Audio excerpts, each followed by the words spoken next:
My name is Lê Tân Thai, a farmer from Tây Ninh province in southern Vietnam. I grew up watching ducks roaming the rice fields under the tropical sun. Duck farming here is more than a job. It's our heritage and livelihood.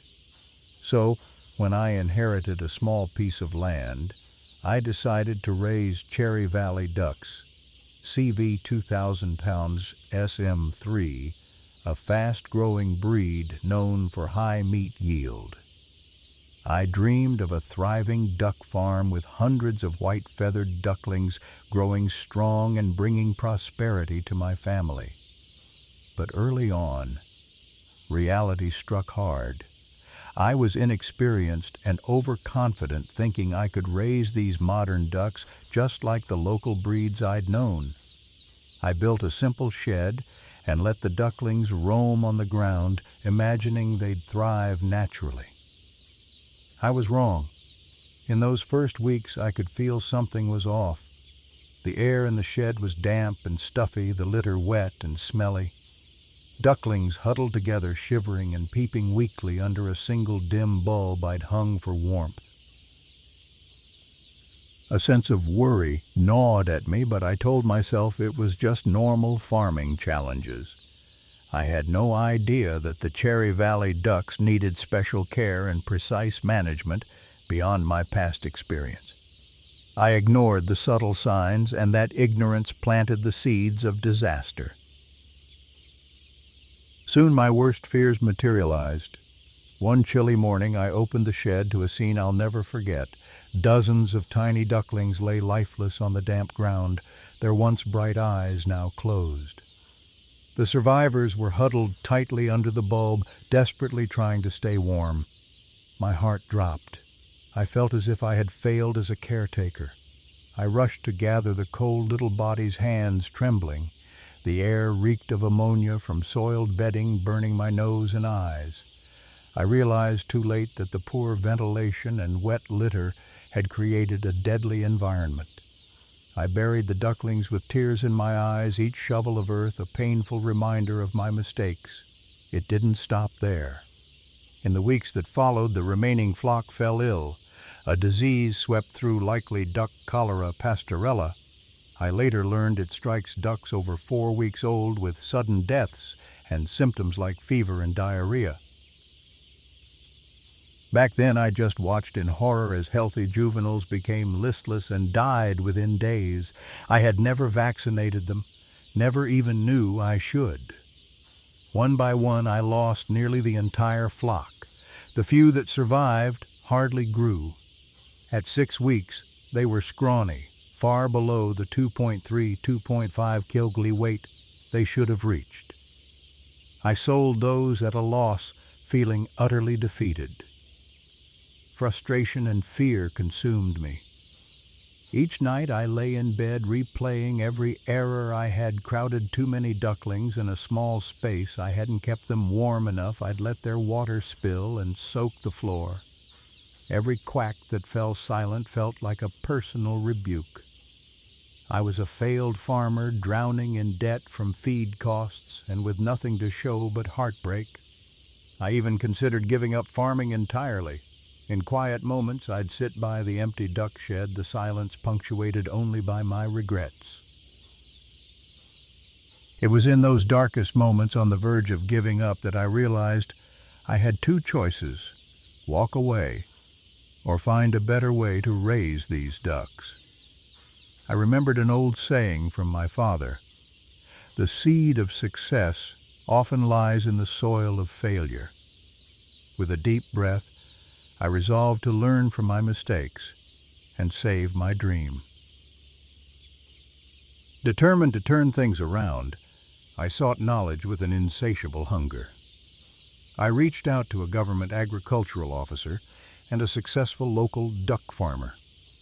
I scoured the internet and found a Cherry Valley Management Handbook, a comprehensive guide based on decades of research in modern duck rearing. Night after night, under the light of a single lamp, I pored over every page and piece of advice. A new world opened up before me. I learned that raising Cherry Valley ducks requires high standards of husbandry and careful control of their environment, especially during the brooding period. My previous casual approach was nowhere near enough. As I read on, I felt a mix of astonishment and hope. Astonished at how much I had overlooked, and hopeful that I now had a roadmap to succeed. I discovered the importance of biosecurity and preparation. Before bringing in a new flock, I needed to thoroughly clean and disinfect the house. No more reusing damp, dirty bedding. I must start with a sanitized, draft-free shelter to give the ducklings a healthy start.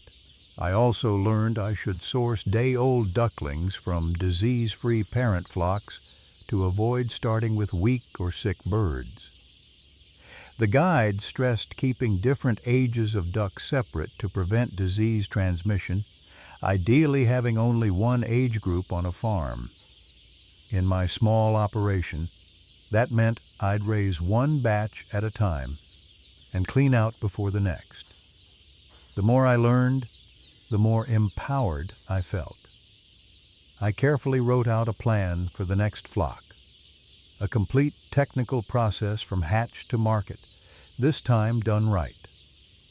I planned the brooding stage 0 to 2.5 weeks in detail. I'd provide the right heat, light, feed, and space for the fragile ducklings. I noted the exact temperature targets, 35 degrees C, directly under the brooder heaters at day old with a warm background of 27 degrees C, then gradually cooling down a bit each day until they could handle ambient temperature by about 4 weeks. I sketched a ventilation plan, gentle, fresh airflow without cold drafts, enough to bring oxygen in and carry moisture and ammonia out. I realized why my shed had smelled of ammonia before. I vowed never again to let the air stagnate. The handbook even gave optimal air quality guidelines like keeping ammonia under 10 ppm and the ducks' comfortable temperature range 15 to 25 degrees once they're past brooding with humidity around 50 to 70%. I finally understood that my ducks need a clean, fresh environment, neither too hot nor too cold, and not the swampy mess I had allowed. I also learned about feeding and growth milestones. Cherry Valley ducks are extremely fast growers when managed right. The guide showed that by 42 days, a well-raised duck can weigh around 3.2 kilos, a weight I could barely imagine before. To achieve this, I would need to follow a proper feeding program, a high-nutrient starter feed for the first 2.5 weeks, then a grower feed up to 42 days. No more random grain mixes or inconsistent feeding times. I would ensure they always had a balanced diet and enough feeders, so even the smallest duckling could eat. I marked my calendar with key targets by 7 days old. Each duckling should be around 4 to 5 times its hatch weight, roughly 250 to 300 grams, by 4 weeks around 1.5 kg, and by market age 6 weeks ideally above 3 kg live weight. These were ambitious numbers, but now I had a strategy to reach them. Crucially, I learned about disease prevention. I listed out strict biosecurity steps: keep wild birds and rodents out of the house, use foot baths with disinfectant at the entrance, dispose of dead birds properly, and reduce any stress on the ducks. And this time, I would follow a vaccination schedule. The veteran farmer I consulted taught me which vaccines local duck farms use. At his advice, I obtained a duck cholera vaccine and scheduled it for when the ducklings reached 3-4 weeks old. I winced, remembering how Pastorella had ravaged my last flock. Not again, I promised myself. For viral diseases like duck hepatitis that hit ducklings early, I learned that the breeding stock is usually vaccinated and that day-old ducklings can be given protective doses at the hatchery. I made sure my new batch would come from a hatchery that took such precautions. With each protective measure I added to my plan, I felt a rising confidence. By the time I was done studying and planning, I had a thick notebook full of notes and schedules. It was time to put this knowledge into practice. Despite my lingering fears, a spark of optimism lit inside me. I could almost picture a barn full of healthy, quacking ducks. As the next delivery of day-old Cherry Valley ducklings approached, I found myself excited and determined. This was my chance at redemption. The dawn of a new beginning arrived when a truck from the hatchery pulled up with 500 yellow fluffball ducklings chirping in plastic crates. I had spent the days prior painstakingly preparing the barn. First, I scrubbed and disinfected every inch of the floor walls and equipment. The house now had a concrete floor with a thick layer of clean rice husk litter, soft and dry. I'd learned that concrete is ideal because it can be cleaned thoroughly between flocks and helps keep the litter dry. I installed new brooder heat lamps and tested them for 48 hours before the ducks arrived, ensuring the litter under each brooder was a toasty 35 degrees C. The background air in the barn was warmed to about 27 degrees C, using a few space heaters.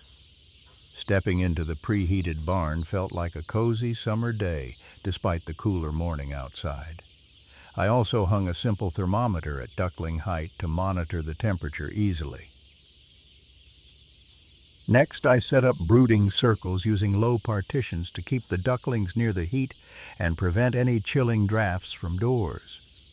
In each circle, I placed several shallow water trays and feed trays on the floor so the tiny ducks could eat and drink without struggling.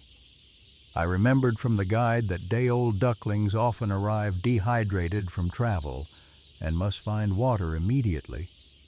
So, as I gently released the ducklings from their travel crates, I guided a few to the water trays, dipping their bills lightly to show them where the life-saving water was. They drank eagerly, tiny beaks snipping at the water. I smiled in relief. They were off to a good start. Within the first hours, I could see them discovering the feed as well, a crumbled high-protein starter that I had scattered on feeder trays and even on clean egg cartons on the floor to make it easy for them. My barn came alive with the sound of peeping and the patter of webbed feet. I made sure the lights stayed on nearly 23 hours a day for the first week, so that every duckling had plenty of time to find feed and water. Under the bright light, I watched them explore, eat, drink, then nap contentedly under the warm glow of the brooders. Those first few days, I practically lived in the barn. I slept on a cot by the door, waking every few hours to check on the ducklings' behavior. If I saw them piling on top of each other directly under the heat source, I knew they were cold. So I slightly lowered the brooder lamps or added a bit more heat. If they scattered far to the edges, panting with beaks open, it meant they were too hot. I would raise the lamps a little or switch one off for a few minutes. Usually, though, I found them spread evenly in a comfortable halo around the brooder, softly chirping, a sign that the temperature was just right. I cannot overstate my relief and joy watching these little ones thrive. After my earlier failure, every small victory, every lively duckling darting to the feeder, every content group snoozing under the red glow of the lamp felt monumental. I kept the bedding clean and dry, adding fresh rice husk daily and stirring it to avoid wet spots. Unlike before, I placed the water stations on raised wire platforms after the first week, creating drinker islands so that spilled water would drain away from the litter. This simple step kept their living area much drier and reduced the smell. The whole barn felt fresh, a light scent of straw instead of the stench of ammonia. And with a small fan and adjustable vent openings, I maintained a gentle airflow. The air felt clean and breathable, with no draft hitting the ducklings directly. I knew that unseen threats like carbon dioxide and carbon monoxide were also under control as the constant trickle of fresh air whisked away the fumes from the heaters. I finally had a handle on ventilation, keeping the environment fresh and clean without drafts at all times. By the end of the first week, I performed a small ritual I learned from the handbook. I caught a sample of a few ducklings and weighed them. My hands were much steadier now as I held each duckling briefly on the scale. The numbers made me beam with pride. Around 250 grams each, some even 270 grams. They had roughly quadrupled their hatch weight in 7 days. I remembered a powerful insight from my reading. Every extra gram a duckling gains in the first week can add 8 to 10 grams to its final weight at slaughter. Seeing these healthy gains, I felt a surge of optimism. This was the payoff for all those careful early efforts. I jotted the weights in a logbook as part of my new routine of record keeping, something I'd never done before. Keeping records of feed intake mortality and weight each week would help me catch any issue early and track the flock's progress. It was like watching a miracle unfold in slow motion. Each day, the ducklings grew sturdier, their down giving way to proper feathers. Heading into week 2, the ducklings were more active and curious. They rushed to me whenever I entered, probably expecting treats. I started to reduce the heat gradually, raising the height of the brooder lamps a little and letting the barn's temperature drop a couple of degrees. They didn't need as much artificial warmth now, especially by day 10, when our tropical daytime temperatures were warm enough. I still kept the lamps on at night or during cool rains. But by the end of week 2, around day 14, the barn's temperature was closer to the natural ambient 28 degrees C, and the ducklings were comfortable in it. Their full wing feathers were coming in, and they loved flapping them in little mock flights across the pen. I expanded their living area by removing the brooder circle rings, giving them the full run of the barn to exercise. Floor space is crucial for growing ducks. I aimed for no more than about 5 to 6 ducks per square meter as they grew about 0.2 measures of space each on the straw litter by 3 to 4 weeks. This prevented overcrowding and kept them stress-free.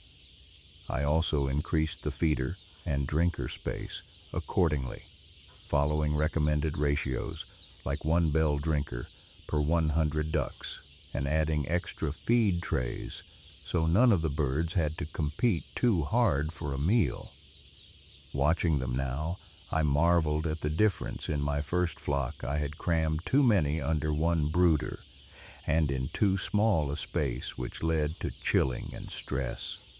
Now my ducks had room to roam, eat, and grow without bumping into each other or wading through muck. Entering week 3, the ducks were no longer fragile babies, but boisterous adolescents. They had nearly all their juvenile feathers and weighed over 1 kilogram each. They splashed eagerly at the drinker station, so I had to be vigilant in drying any wet patches. Ventilation became even more important now. With their larger size and increased feed intake, the flock produced a lot more moisture and ammonia.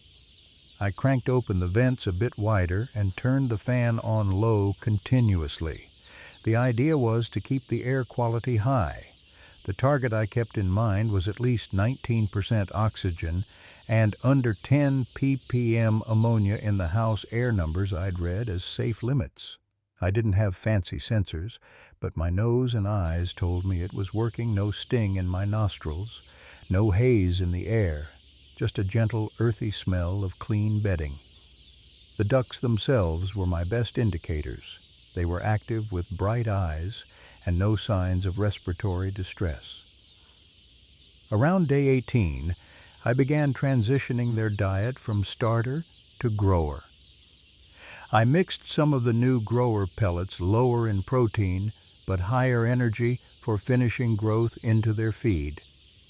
Over a few days, I increased the proportion of grower feed until by week 4, day 22-28, they were fully on the grower ration. Their appetites were huge now. Each bird was eating roughly 150 to 200 grams of feed per day, an amount that kept rising weekly. I refilled feeders often and made sure water was always available. Ducks can empty water surprisingly fast when they all drink and play in it. And they do love water. Each evening, I'd watch them scoop up water in their bills and shake their heads, droplets flying as if playing. My daily routine became a comfortable rhythm. Early morning, I'd feed and inspect the flock. Mid-morning, I'd top up water and stir the litter. Afternoon, another feeding and a walk through the house to check on any issues. And in the evening, dim the lights a bit for a few hours of rest time. By now, I was giving them about 6 hours of darkness each night, a practice I learned can improve their leg health and prevent exhaustion. I still kept a gentle light at night so they could see enough to move around and drink, but it was much calmer than the 24-hour lighting of the first days. The ducks settled into this routine nicely. They knew when feeding times were, and I swear they grew used to my footsteps and voice. If I ever came in late, I'd hear an impatient chorus of quacks as if to say, "Where have you been?" Each of these little moments filled me with joy. I talked to my ducks as I worked, praising them for growing so well, and sometimes apologizing to the ones I'd lost in the past. In their soft quacks and bright gazes, I found a kind of forgiveness and motivation to do even better. Day 28 arrived, and with it an important milestone: vaccination day. The ducks were 4 weeks old, and most weighed around 1.5 to 1.6 kilograms. A flock of plump, mostly white-feathered juveniles, busy preening and squabbling gently with each other. I prepared the duck cholera vaccine, recalling the tragedy of my first flock's disease. Following the instructions, I worked in the cool, early morning, vaccinating during cooler parts of the day to minimize stress. With help from an assistant, we caught each duck gently. I administered a 1 milliliter subcutaneous injection at the loose skin behind the neck for each bird. It was tedious but crucial work. The ducks protested a bit with loud quacks, but it was over quickly for each. I knew this vaccine would protect them from Pasteurella multicida, the bacterium that causes cholera outbreaks. As we released each duck, I gave it a gentle pat. "Stay strong, little one," I murmured. By late morning, the task was done, and the flock was resting calmly, unaware of the shield we'd just given them. I felt a profound sense of relief. I had done everything in my power to safeguard their health. I cleaned up the used needles carefully and updated my records. Day 28. Cholera vaccine given to all ducks.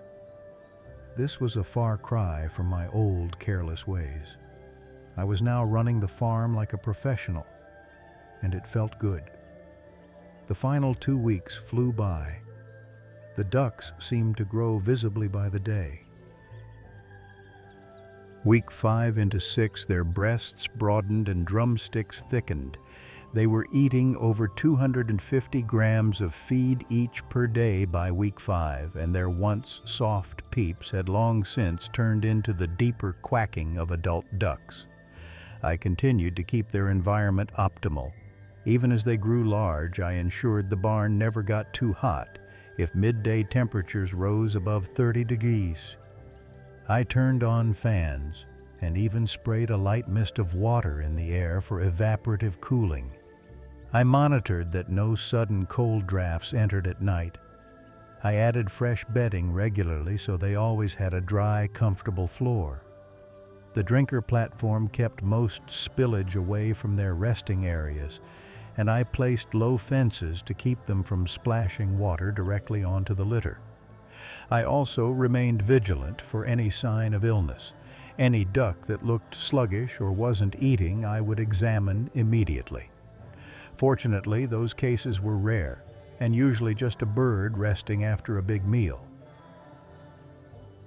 Mortality had all but vanished. Out of the 500-day-olds, I had only lost a handful in the first week and none thereafter.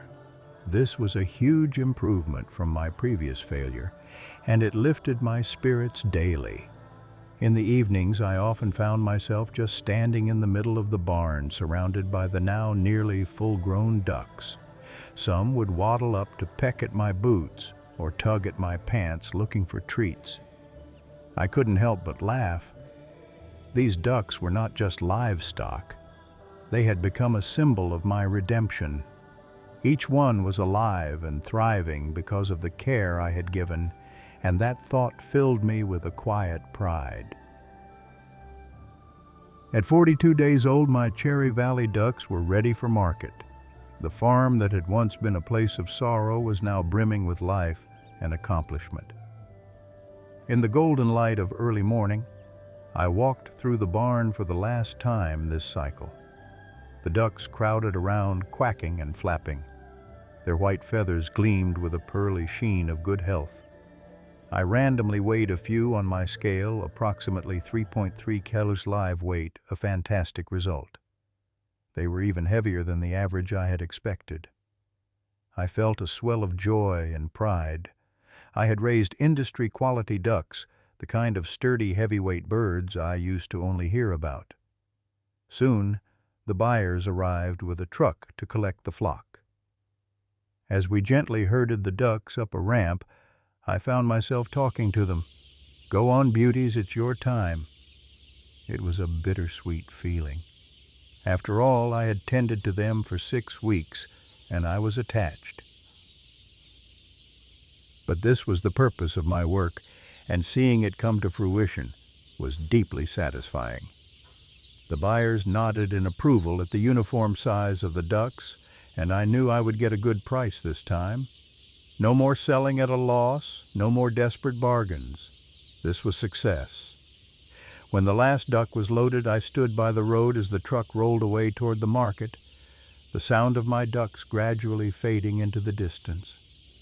In that quiet moment, I reflected on the journey that had brought me here. I remembered the crushing failure of my first attempt, the sorrow of lost animals and lost hope.